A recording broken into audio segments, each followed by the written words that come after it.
Hi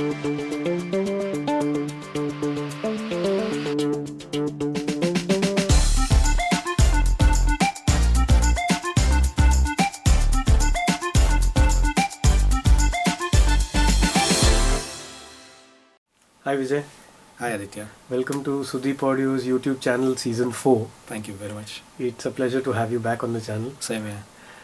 Today we are talking about a serious subject. It's an introductory video to the next part. But here we are talking about pitch correction as a concept. Right. So there's a lot of myths regarding pitch correction which we will help using this video demystify to the common man as well as the musician industry. Right. One is everybody thinks everyone today, every singer is out of pitch, and earlier they were like some superstars, and now we've got very bad singers. That's a myth. Second is a lot of musicality is involved for the engineer also to use such tools, Right. and many of them are not able to use it because they don't have a musical background. Right. True. Number three is how should we use these and when should these be used and why are they used. Right.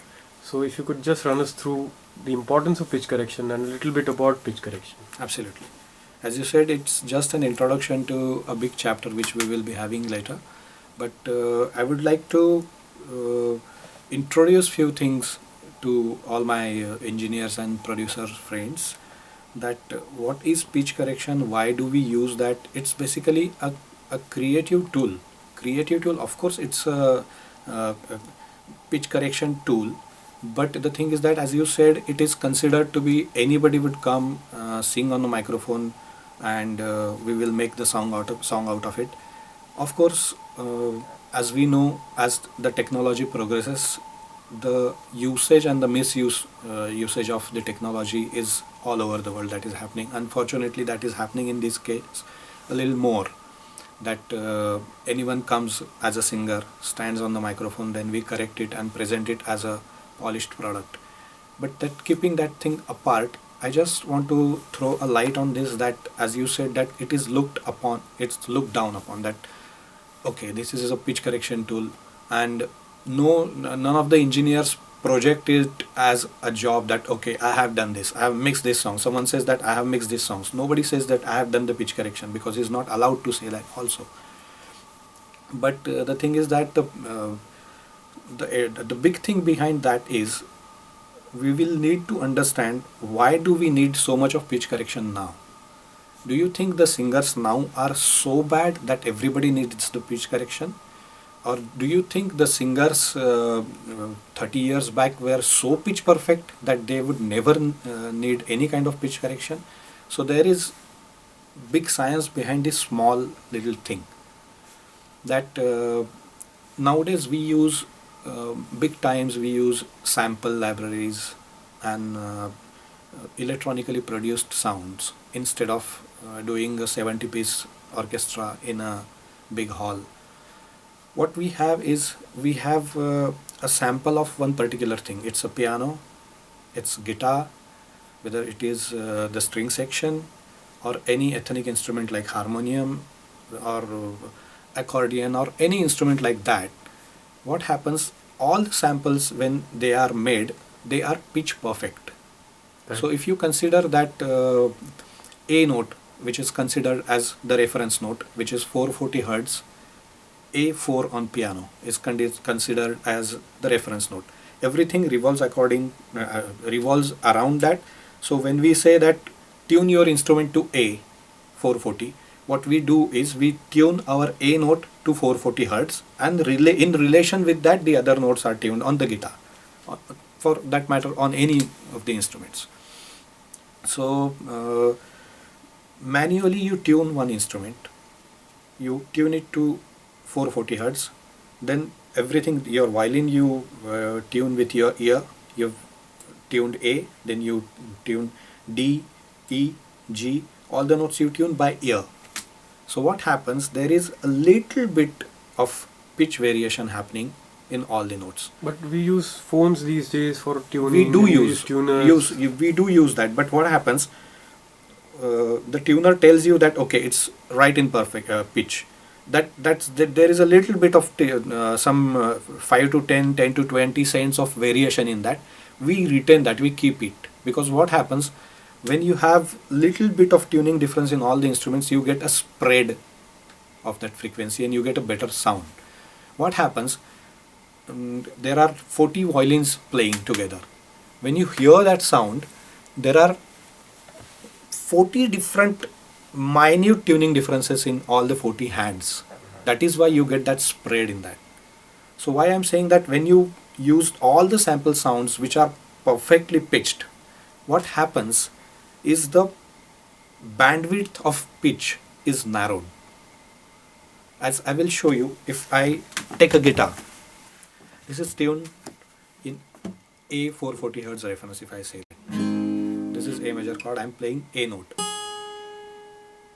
Now this is one guitarist who is playing this guitar, or maybe one guitarist playing one guitar, probably he will change the instrument and play some other guitar. This is A. If I pick up another guitar, and the tuning of this instrument is little, so instead of this A, it is tuned a little lower. That is, if according to the reference of A440 Hz, this A is playing 439.5. So that 0.5 cents difference between these two guitars.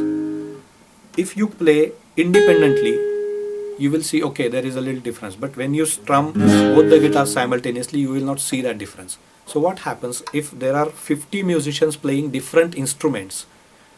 What happens is the pitch bandwidth goes from 440 Hz to lower as 435 Hz and higher as 445 Hz. So your pitch bandwidth is from 435 to 445 Hz. So what happens when that singer sings between this bandwidth, he can go 5 cents lower and 5 cents higher in pitch. It's a natural thing, it's a human thing. When you sing, it's not possible, physically not possible at all to maintain that 440 Hz pitch. You will definitely go here and there. That is the expression, that is the feel, that is the soul of the singing. Why is blues called blues? Because that is sung like that, little flat and all that. So that's the expression of the music. So you cannot actually keep it pitch perfect. If you do the pitch correction 100% precise, it sounds unnatural. So what happens, the singer has 10 cents of bandwidth for the singing to vary up and down. That is why in the old time recordings, when you have some 70 musicians playing, you really have a wider bandwidth of the frequency, the pitch. Right. So when you sing, you have this much of bandwidth of your pitching to vary between. And what happens, you are listening to wider bandwidth of pitch, you don't feel that it is out of pitch. In case when you program everything and when all the electronic and sampled sounds are used, your pitch bandwidth is narrowed. Those sounds are fabulous, no doubt about that. You cannot challenge the quality of sound, the sonical quality of that. But the frequency bandwidth, the pitch bandwidth is narrowed a lot. So the singer goes a little bit 5-6 cents also of flat or sharp that sounds out of pitch. And that is how your ear perceives that, okay, this is, oh man, this is going out of pitch. Because your ear have been assigned a particular pitch bandwidth which is so narrow that the singer crosses that bandwidth a little bit higher or sharper, you immediately feel that it is out of pitch. Otherwise, if you analytically, if you listen to any old songs and keep one pitch reference in your mind and listen to that song, 10 places in a song you will feel that it is going out of pitch.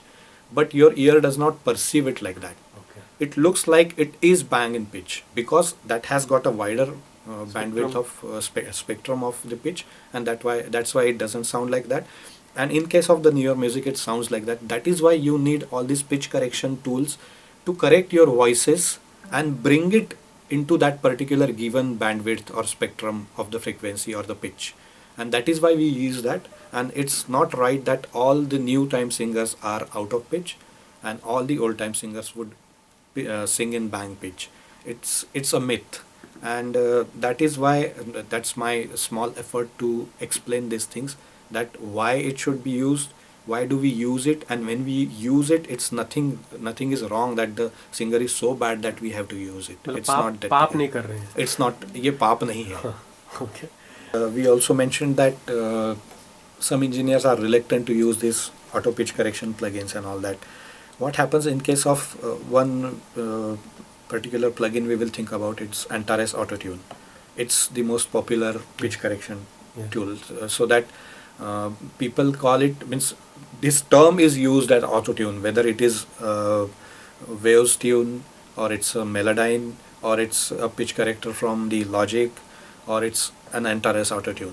It is known as autotune. The process. Like that process or that thing is known as autotune. Like गाँव में हम जाते हैं तो toothpaste को Colgate बोलते हैं लोग. Correct. That It's way. exactly like that. Right. So we'll talk about that. What people think is that just insert that plugin into the vocal track and it will do its job. It will do its job, but not 100%, because there are so many factors in that plugin which we will see later. There is a particular scale which you have to select, that your song is in this particular scale, but in this scale there is one particular note which appears accidentally, so that you have to select. All these things you have to do. So it's not that just insert and it's done. So that's one thing.